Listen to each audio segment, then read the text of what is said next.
Es la madrugada del 4 de febrero de 1992. Caracas amanece con el sonido de las armas. Un grupo de paracaidistas leales a un joven teniente coronel asalta puntos estratégicos de la capital venezolana. Las cámaras de televisión captan la imagen del hombre al mando de la rebelión, un militar de rostro fuerte, boina roja y verbo encendido, obligado a entregar las armas. Acorralado, se dirige al país a través de los medios. En solo 90 segundos, asume la responsabilidad de la sublevación. Acepta su derrota por ahora y lanza una advertencia enigmática. Aunque el golpe de Estado ha fracasado, su imagen y su mensaje calan en la mente de millones. El líder de una revolución fallida ha nacido. Su nombre, Hugo Rafael Chávez Frías.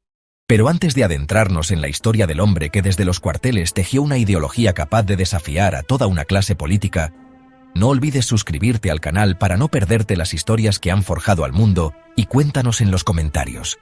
¿Fue Hugo Chávez únicamente un subversivo radical en busca de poder o un líder carismático que con su audacia y su oratoria prometió cambiar el destino de un país y de un continente entero? Acompáñame a adentrarnos en los orígenes del hombre, que con su audacia y controversia se convirtió en una de las figuras más polarizantes y enigmáticas de la historia latinoamericana contemporánea. Hugo Rafael Chávez Frías, el hombre que un día se convertiría en un huracán político, nació el 28 de julio de 1954. Su cuna no fueron las calles de la capital, sino una humilde casa de Bahareque en Sabaneta de Barinas, un pueblo polvoriento en el corazón de los llanos venezolanos. En la Venezuela de mediados de los 50, bajo la dictadura de Marcos Pérez Jiménez, la nación vivía una profunda contradicción. Mientras Caracas se modernizaba gracias al boom petrolero, la Venezuela rural como Sabaneta permanecía anclada en otro siglo, ajena al progreso y sumida en la pobreza. La casa natal de Chávez, con sus paredes de barro y caña y suelo de tierra, era el símbolo de esa otra Venezuela, la de millones para quienes la riqueza del subsuelo era un rumor lejano. Vino al mundo en un contexto de vida rural, en una tierra donde la realidad se entrelazaba con el mito. Los llanos no eran solo un paisaje, sino un universo cultural propio, forjado en el trabajo con el ganado y una rica tradición oral. Las noches se poblaban con historias de espectros del llano, pero también con los ecos de hazañas de caudillos y guerrilleros que cabalgaron por esas mismas tierras. Esta atmósfera mágica y violenta a la vez sería fundamental en su imaginario. Fue el segundo de 7 hermanos, hijos de Hugo de los Reyes Chávez y Elena Frías. Ambos eran maestros de escuela, una profesión que representaba un anhelo de superación, pero cuyos salarios apenas alcanzaban para mantener a una familia tan numerosa. La pobreza era una presencia constante, una lección diaria de escasez. Ante la imposibilidad económica de criarlos a todos, sus padres tomaron una decisión crucial. Hugo y su hermano mayor, Adán, fueron enviados a vivir a la casa de su abuela paterna. Así, en sus primeros años no fueron sus padres quienes lo criaron. La figura central en su vida, la persona que moldearía su carácter y su visión del mundo, fue su abuela, Rosa Inés Chávez. Esta decisión, nacida de la necesidad, se convirtió en el giro más determinante en su formación.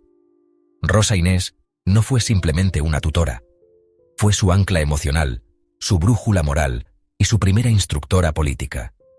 Mujer de carácter indomable y fe católica, criaba a sus nietos con rigor llanero y vendía dulces caseros para subsistir. Su casa, aunque modesta, era un hogar lleno de historias. Bajo la luz de un quinqué, en el calor de las noches llaneras, Rosa Inés abría para el pequeño Hugo las páginas de una historia viva, una epopeya de héroes y villanos que no se encontraba en los textos escolares oficiales. Le habló de Ezequiel Zamora, el general del pueblo soberano, y su grito de guerra en el siglo XIX, tierras y hombres libres. En el relato de Rosa Inés, Zamora era el vengador de los campesinos, el líder de una rebelión popular contra la oligarquía terrateniente, una lucha que para ella seguía inconclusa. Más importante aún, le transmitió la saga de su propio bisabuelo, Pedro Pérez Delgado, apodado Maisanta, un caudillo llanero que se alzó en armas contra la dictadura de Juan Vicente Gómez. Para Chávez, Maisanta no era un bandolero, como decía la historia oficial, sino un héroe familiar, un rebelde justiciero. Esta herencia de insurrección se convirtió en un pilar de su identidad, y por encima de todos, estaba Bolívar. Pero no el libertador de mármol que adornaba las plazas de la élite. La abuela Rosa Inés le presentó un Bolívar revolucionario, traicionado, el hombre que alertó sobre las oligarquías y la amenaza de los imperios. Un Bolívar del pueblo, cuyo proyecto de patria grande había sido secuestrado. La abuela le inculcó la idea de que la historia no era solo un relato del pasado, sino una guía para el presente. Un llamado a la justicia social. Esta educación sentimental y política, impartida al calor del hogar, fue mucho más influyente que su formación académica. Creó en él un marco mental indeleble, una visión del mundo dividida entre el pueblo virtuoso y las élites traidoras. El nacionalismo que absorbió era romántico, épico y arraigado en un sentimiento de agravio histórico. La injusticia no era un concepto abstracto, sino una deuda pendiente que los héroes del pasado le exigían saldar. En esa modesta casa de Sabaneta se estaba forjando el embrión de la ideología que décadas más tarde sacudiría a Venezuela. La infancia de Chávez fue un periodo de contrastes. Aunque creció con carencias, desarrolló una pasión por la cultura y el arte.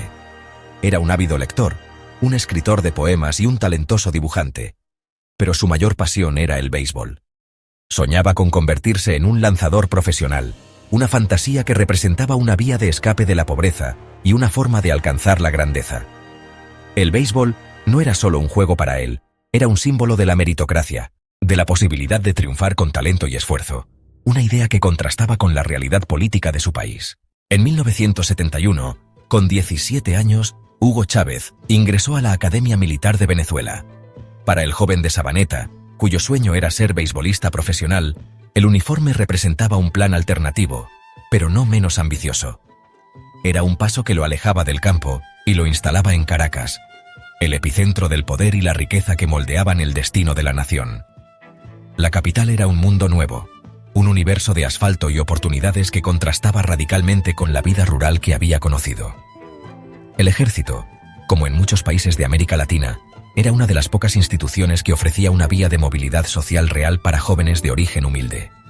Ingresar a la academia no solo garantizaba un salario, significaba acceso a educación universitaria gratuita, atención médica y la promesa de una carrera estable. En una Venezuela de crecientes desigualdades, a pesar de la inmensa riqueza petrolera, la carrera de las armas era un ascensor social, un símbolo de estatus y una de las rutas más seguras hacia la clase media. Para Chávez, la academia fue mucho más que una escuela de formación castrense. Fue su universidad. Allí, su curiosidad intelectual encontró un terreno fértil. Se sumergió en el estudio de la historia de Venezuela, desarrollando una fascinación particular por la figura de Simón Bolívar. Devoraba libros de estrategia, política y filosofía, a menudo más allá del plan de estudios oficial. Esta inmersión académica no solo le proporcionó conocimientos tácticos, sino que comenzó a forjar la base ideológica que definiría sus acciones futuras. Su experiencia en la academia se convirtió en un punto de inflexión. Dentro de sus muros, Chávez se destacó como un líder natural. Su carisma le ganó el respeto de sus compañeros. Se graduó en 1975 con el grado de subteniente, ocupando el 8º lugar en su promoción, un cadete brillante con un futuro prometedor. Sin embargo, fue precisamente esta posición la que le permitió observar una realidad que lo desilusionó profundamente. La corrupción era un secreto a voces, una práctica normalizada dentro de la institución. Los jóvenes oficiales como Chávez, formados en una doctrina de austeridad y sacrificio patriótico, veían con frustración cómo el dinero de la nación se malversaba en contratos inflados y cómo los recursos de la tropa se desviaban para el beneficio personal de altos mandos. Observaban cómo los privilegios se concentraban en las élites de la capital y cómo el ejército, en lugar de servir al pueblo, parecía servir a los intereses de una clase política desconectada que vivía de espaldas al país. Esta descomposición estaba ligada al sistema político, el puntofijismo. Nacido en 1958 como un pacto para garantizar la estabilidad democrática entre los dos grandes partidos, Acción Democrática y COPEI, el sistema se había anquilosado. Se convirtió en una partidocracia, una cleptocracia donde las élites se repartían el botín de la renta petrolera. Este modelo clientelar permeaba todas las instituciones, incluyendo las Fuerzas Armadas, donde los ascensos a menudo dependían más de la lealtad partidista que del mérito. Para Chávez y otros oficiales de su generación, el enemigo no era externo sino un sistema interno que traicionaba los ideales de la patria. Chávez se sintió traicionado. Convencido de que la única manera de salvar a su país era un cambio radical, él y un grupo de compañeros comenzaron a reunirse en secreto. Discutían la historia de Venezuela, las ideas de Bolívar y el fracaso de la clase política. De estas reuniones clandestinas nació el Movimiento Bolivariano Revolucionario 200 en 1982. El nombre era una declaración de principios. Bolivariano, en referencia al sueño de Bolívar de una gran América unida. Revolucionario, porque no buscaban reformas, sino una transformación completa. Y 200 en conmemoración del bicentenario del nacimiento de Bolívar. La fundación de este movimiento fue el primer paso de un plan para derrocar al gobierno. Chávez creía que solo el ejército, pilar de moralidad y patriotismo, podía rescatar la nación. Esta fe ciega en la institución marcaría su gobierno. El resentimiento de Chávez se avivó con el Caracazo de 1989. El gobierno de Carlos Andrés Pérez aplicó medidas de austeridad recomendadas por el FMI, lo que desató protestas masivas reprimidas con brutalidad. La represión dejó cientos, quizá miles de muertos, y la imagen del ejército disparando contra el pueblo fue el punto final para Chávez. Solo la fuerza podía cambiar el sistema. El 4 de febrero de 1992, Chávez y su movimiento intentaron un golpe de Estado. El plan: tomar puntos estratégicos de Caracas y detener al presidente. Sin embargo, la operación fracasó. Por ahora. Esa expresión lo convirtió en un mito. De un militar anónimo pasó a héroe para los pobres y amenaza para la élite. Encarcelado en Yare, Chávez aprovechó sus 2 años en prisión para consolidar su liderazgo. En 1994, fue indultado por Rafael Caldera y comenzó a recorrer el país, conectando con las masas con su lenguaje sencillo y su audacia. En 1997, fundó el movimiento Quinta República y en 1998 ganó la presidencia con un 56% de los votos, poniendo fin a la era del puntofijismo.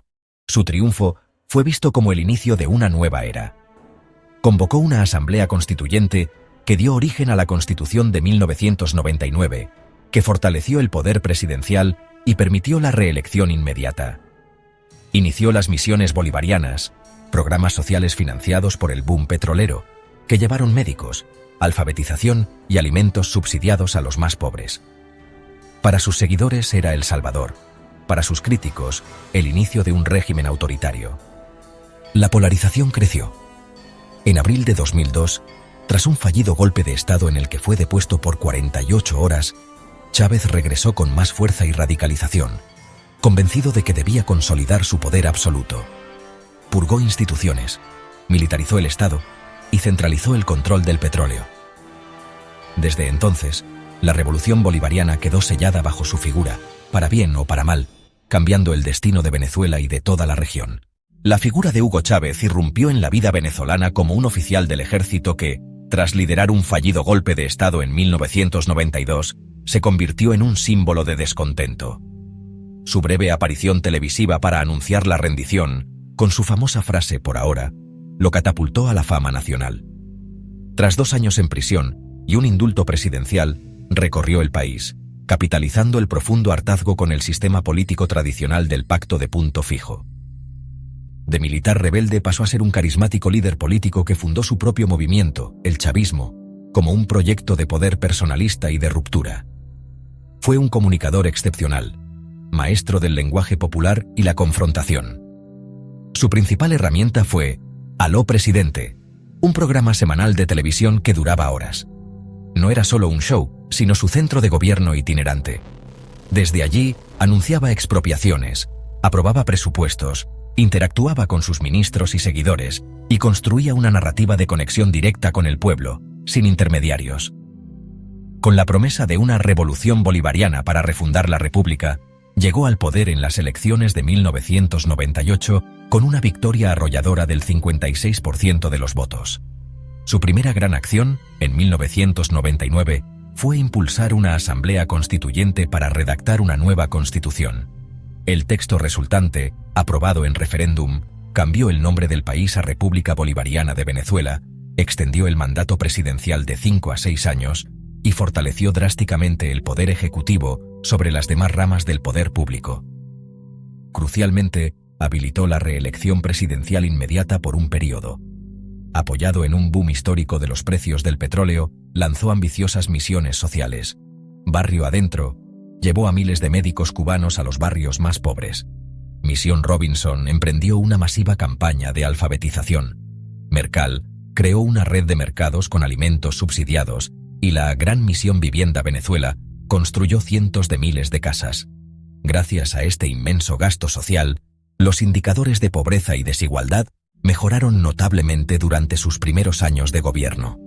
Pero su mandato estuvo marcado por la conflictividad. Entre 2002 y 2003, enfrentó sus mayores desafíos. Primero, un golpe de Estado fallido que lo sacó del poder por 47 horas, y luego, un devastador paro petrolero liderado por la gerencia de la estatal PDVSA que paralizó la economía. Chávez sobrevivió a ambas crisis, pero salió de ellas más radicalizado. Su respuesta fue contundente. Despidió a casi 20.000 empleados de PDVSA, reemplazándolos con personal leal, y reafirmó el control absoluto del Estado sobre la industria petrolera, que se convirtió en la caja financiera de su proyecto político. A la par, abrió un frente con los medios privados, a los que acusaba de conspirar. En 2007, tomó la polémica decisión de no renovar la concesión de RCTV, el canal de televisión más antiguo y popular del país. Impulsó la Ley Resorte, que le dio al gobierno amplias facultades para sancionar medios. También consolidó su control institucional con cambios en el Tribunal Supremo de Justicia para asegurar una mayoría leal y con el uso frecuente de leyes habilitantes que le permitían gobernar por decreto. En la economía, su modelo se basó en la intervención estatal. En 2003, para frenar la fuga de capitales, instauró un férreo control de cambio a través de Cadivi, que monopolizó el acceso a divisas. Impuso estrictos controles de precios sobre productos básicos. Estas medidas, combinadas con una ola de nacionalizaciones en sectores estratégicos como la electricidad, las telecomunicaciones, el cemento y la banca, generaron graves distorsiones. El resultado fue una espiral de devaluaciones del bolívar, una inflación creciente, ciclos de desabastecimiento de productos básicos y una drástica caída de la producción nacional no petrolera. En política exterior, usó el petróleo como su principal herramienta diplomática. Promovió la Alianza Bolivariana, ALBA, y Petrocaribe, un programa para suministrar crudo en condiciones preferenciales a países del Caribe, asegurando su lealtad regional. Se distanció de Estados Unidos y tejió alianzas estratégicas con la Cuba de Fidel Castro, con Rusia a través de masivas compras de armamento, y con Irán, buscando construir un eje de poder antihegemónico y asumir un liderazgo regional. A pesar de la creciente conflictividad, su popularidad le permitió superar importantes pruebas electorales. Ganó con holgura el referendo revocatorio de 2004, fue reelegido en 2006 y, aunque sufrió su única derrota electoral en la reforma constitucional de 2007, logró su objetivo en 2009 al aprobar en una enmienda la reelección indefinida. En 2012, ya visiblemente afectado por la enfermedad, obtuvo su última reelección. Sin embargo, durante su gobierno, la vida cotidiana se deterioró en aspectos clave. La seguridad ciudadana colapsó, con un auge descontrolado de la criminalidad que convirtió a Caracas en una de las ciudades más peligrosas del mundo. Su retórica de patria o muerte profundizó la polarización social hasta fracturar a la sociedad en dos mitades irreconciliables. Comenzó una emigración incipiente, principalmente de profesionales y clases medias que huían de la inseguridad y la incertidumbre económica. En junio de 2011, conmocionó al país al anunciar que padecía cáncer. Tras casi 2 años de tratamientos en Cuba, recaídas y una creciente opacidad sobre su estado de salud, en su última aparición pública en diciembre de 2012, designó a su vicepresidente, Nicolás Maduro, como su sucesor político. Hugo Chávez murió el 5 de marzo de 2013, desatando una masiva manifestación de duelo popular en Caracas. Su legado es complejo y divisivo. Dejó una extrema concentración de poder en la presidencia, una economía más dependiente que nunca del petróleo y con su aparato productivo desmantelado, y un andamiaje de instituciones debilitadas y politizadas. Pero también dejó una base social que se sintió visibilizada y empoderada por primera vez, y un movimiento político perdurable, el chavismo, que redefinió para siempre la identidad y la vida pública venezolana.